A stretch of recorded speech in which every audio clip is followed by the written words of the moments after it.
हम electrophilic substitution reaction पढ़ चुके हैं, तो आज हम पढ़ने वाले हैं फ्री रेडिकल सब्स्टिट्यूशन रिएक्शंस। तो फ्री रेडिकल सब्स्टिट्यूशन दरअसल क्या होता है कि यहाँ पर मैकेनिज्म फॉलो होती है, होमोलाइटिक बॉन्ड फ्यूजन यहाँ पर होता है, यानी कि अगर CH4 है और वो Cl2 से रिएक्शन करता है तो यहाँ पर बनता है CH3Cl यानी कि मैथिल क्लोराइड और HCl। इस रिएक्शन के अंदर हम इसे समझ सकते हैं।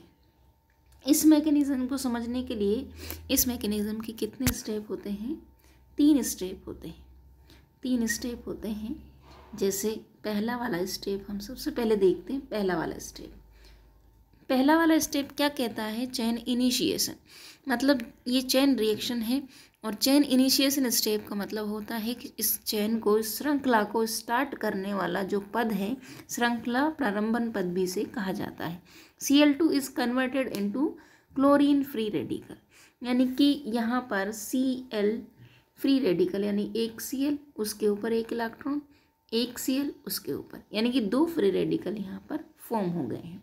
होमोलाइटिक बॉन्ड फ्यूजन यहाँ पर होता है, जैसे कि Cl और Cl के बीच में ये बॉन्ड है तो आधा इधर और आधा इधर, इस तरह से बॉन्ड का जो डिस्ट्रीब्यूशन होता है वो कैसा होता है? होमोलाइटिक बॉन्ड फ्यूजन यहाँ पर होता है। चलो नेक्स्ट, दूसरे स्टेप होता है चेन प्रोपगेशन स्टेप। क्या होता है?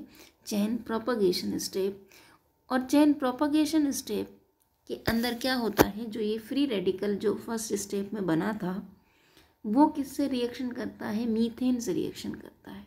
मीथेन से रिएक्शन करता है मतलब ये CH4 है, CH3 और इसे मैं ऐसे लिख दूँ H, आधा बॉन्ड इधर आधा बॉन्ड इधर, यानी इसके ऊपर इलेक्ट्रॉन। और जो Cl है, Cl क्या करेगा? H और Cl के रूप में यहाँ से फॉर्म हो गया और इस पर क्या आ गया? एक फ्री रेडिकल, तो इसे मैथिल फ्री रेडिकल हम कहते हैं। चलो आगे देखते हैं। मैथिल फ्री रेडिकल वापस जो Cl2 का जो क्लोरीन का दूसरा मॉलिक्यूल है उससे ये फिर से रिएक्शन करता है, उससे क्या करता है? वापस से रिएक्शन करता है और फिर इसी तरह से बॉन्ड को तोड़ता है, जैसे कि मैथिल रेडिकल Cl ये रेडिकल बनेगा होमोलाइटिक बॉन्ड फ्यूजन। शुरुआत जिस बॉन्ड फ्यूजन से हुई थी अंत भी उसी बॉन्ड फ्यूजन से होगा, यानी कि बॉन्ड होमोलाइटिकली टूटता है तो आखिर तक यही चलता रहेगा। और तीसरे स्टेप में, अब दूसरे स्टेप में देखो हमारा प्रोडक्ट बन चुका है। दूसरा step chain propagation, P for propagation और P फॉर प्रोडक्ट, यानी कि प्रोपगेशन स्टेप के अंदर प्रोडक्ट का निर्माण होगा। That's it. ठीक है। अब आता है कि जब हमारा प्रोडक्ट बन गया तो उसके बाद हमें श्रृंखला को आगे बढ़ाने की क्या ज़रूरत है? चेन को आगे बढ़ाने की क्या ज़रूरत है? फिर क्या करते हैं हम? चेन में क्या करते हैं? टर्मिनेटर डालते हैं। कोई केमिकल होता है जो चेन को ख़त्म कर देता है या बंद कर देता है। इसका मतलब श्रृंखला समापन पद कहते हैं इसे, चेन टर्मिनेशन स्टेप भी इसे कहते हैं। तो ये जो चेन टर्मिनेशन स्टेप है इसके बारे में हम देखते हैं। देखो ऊपर एक Cl बना था, यहाँ पर एक Cl बना था, यहाँ पर मैथिल रेडिकल बना था, तो जितने भी ये टुकड़े हैं इनके, जो बचे हुए जो प्रोडक्ट है, जो बचा हुआ जो चीज़ है, वो सारे के सारे देखो Cl से मिलकर Cl2 बना लेता है। ठीक है। CH3 मिथाइल रेडिकल के साथ C2H6 यानी कि CH3 और CH3 बना लेता है। ऐसे ही जो CH3 और Cl है वो मिलकर CH3Cl बना लेते हैं। तो कोई भी फ्री रेडिकल यहाँ बाकी नहीं रहता, और जब कोई भी फ्री रेडिकल यहाँ बाकी नहीं रहता तो चेन क्या हो जाती है? ख़त्म हो जाती है, समाप्त हो जाती है, अर्थात चेन टर्मिनेशन स्टेप इसे हम कहेंगे। चलो वापस से एक बार रिवीजन देख लेते हैं कि फ्री रेडिकल जो सब्स्टिट्यूशन रिएक्शन है वहाँ पर क्या होता है। फ्री रेडिकल सब्स्टिट्यूशन रिएक्शन को हम क्लोरीनेशन ऑफ मीथेन इसमें समझ सकते हैं, यानी कि Cl2 जुड़ता है CH4 पर, मतलब क्लोरीन जुड़ेगा और H यहाँ से निकला तो HCl बनेगा एक, तो एक CH3Cl बनेगा। तो ये मैकेनिज़्म फ्री रेडिकल मैकेनिज़्म है। इसमें 3 स्टेप लगते हैं। पहला जो स्टेप है वो होता है चेन इनिशिएशन स्टेप। इसमें क्या होता है? चेन को क्या किया जाता है? स्टार्ट किया जाता है, श्रृंखला को प्रारंभन किया जाता है। उसके बाद अगर हम देखें तो चेन प्रोपगेशन स्टेप है। चेन प्रोपगेशन का मतलब होता है कि यहाँ पर किसका निर्माण होगा, प्रोडक्ट का फॉर्मेशन होगा, उत्पाद यहाँ पर बनता है। P for propagation, P for product, P for propagation, P for product. यहाँ पर सीएल रेडिकल जो फर्स्ट स्टेप के अंदर बना था वो मीथेन से रिएक्शन करके मिथाइल रेडिकल और HCl का फॉर्मेशन करता है। फिर मिथाइल रेडिकल फर्दर रिएक्शन करता है सेकंड मॉलिक्यूल से Cl2 कैसे, और फिर हमारा मैथिल क्लोराइड यहाँ पर प्रोडक्ट बनता है और Cl रेडिकल यहाँ से बाहर हो जाता है। अब जब प्रोडक्ट बन गया तो अब क्या ज़रूरत है, अब हम कहते हैं कि चेन को टर्मिनेट करो, चेन को ख़त्म करो। जितने भी टुकड़े पड़े हुए हैं ये टुकड़े आपस में जुड़ जाते हैं और कोई भी फ्री रेडिकल यहाँ पर नहीं बचता। इस तरह से हम कहते हैं कि ये क्या होता है, चेन समापन या चेन टर्मिनेशन स्टेप होता है। ये हो गई हमारी इस तरह की रिएक्शन, यानी कि तीनों तरह के रिएक्शंस हमने देखी। सब्स्टिट्यूशन रिएक्शन कितनी तरह की होती हैं, सब्स्टिट्यूशन रिएक्शंस होती हैं 3 तरह की, nucleophilic, electrophilic and free radical substitution reactions.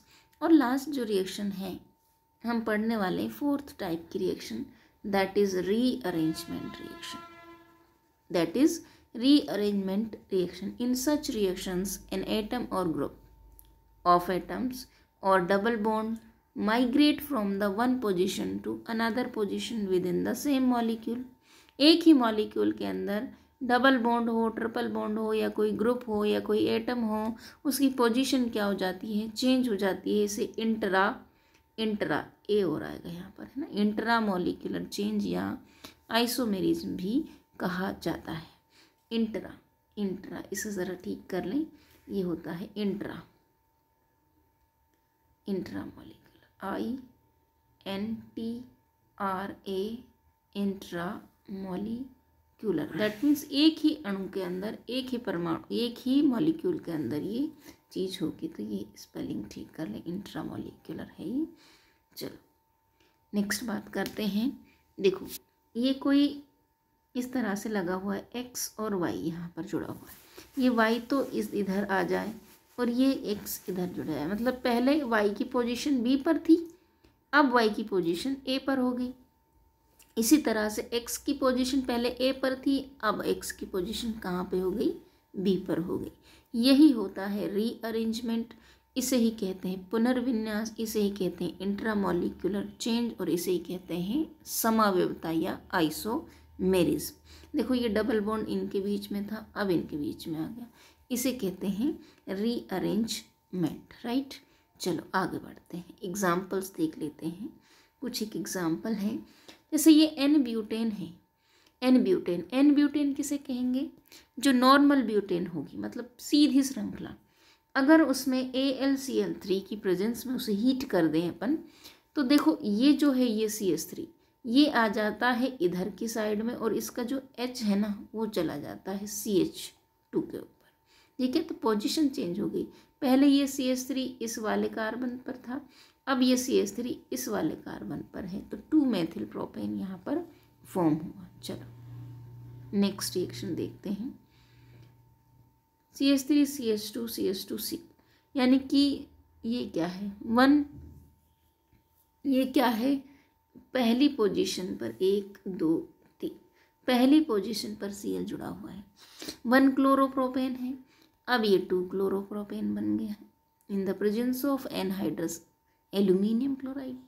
अब देखो फेनिल हाइड्रोक्सिल अमीन NHOH, अब यहाँ पर एक H है, ये OH तो कहाँ चला जाता है यहाँ पर, और ये H चला जाता है वहाँ पर, इस तरह से NH2 और OH यहाँ पर फॉर्म, ठीक है। यानी कि वहाँ से इस ये जो H था नीचे, ये जो H था नीचे बेंजीन पर, ये H तो चला गया NH के पास और NH2 हो गया, और OH चला गया यहाँ पर इस पोजीशन पर, तो ये पैरा एमिनोफिनोल का यहाँ पर फॉर्मेशन होता है। ये भी एक तरह की कौन सी रिएक्शन है, अगर आपसे पूछा जाए कि रिएक्शन कौन सी है, तो आपको यही कहना है कि भाई ये रीअरेंजमेंट रिएक्शन है। ऐसे ही हम अगला एग्जाम्पल देखते हैं, जैसे ये है फेनिल एसीटेट है ना, OCOCH3 यहाँ पर जुड़ा हुआ है, तो इसका जो H है ना बेंजीन का, ये तो चला जाता है, OH बन जाएगा। ये ऑर्थो पोजीशन पे भी जा सकता है और पैरा पर भी। तो ऑर्थो पैरा हाइड्रोक्सी एसिटोफिनोन का यहाँ पर फॉर्मेशन हुआ है। तो ये भी एक तरह की कौन सी रिएक्शन है, एक तरह की रीअरेंजमेंट रिएक्शन। ऐसे सल्फोनिक है ना, सल्फोनिक, तो देखो ये वाला NH, यहाँ पर जो H था NH2 हो जाएगा, SO3 जो है यहाँ पर सल्फोनिक एसिड से ये वाली चीज़ यहाँ पर रीअरेंजमेंट होकर इस तरह से बन गई है। ये थी हमारी कुछ रिएक्शंस, केमिकल रिएक्शंस के टाइप थे ये इस तरह से। और तो इसके बाद हम वेरी इंपॉर्टेंट टॉपिक पढ़ने जा रहे हैं, दैट इज़ इंटरमीडिएट्स। क्या पढ़ेंगे हम, दैट इज़ इंटरमीडिएट्स। तो ये है हमारा इंटरमीडिएट जो रिएक्शन के दौरान बीच में बनते हैं, इनकी चर्चा हम करने वाले हैं नेक्स्ट वीडियो के अंदर। ये बहुत ही इम्पोर्टेंट चीज़ होती है। चलो आज की वीडियो इतनी ही। Thank you so much.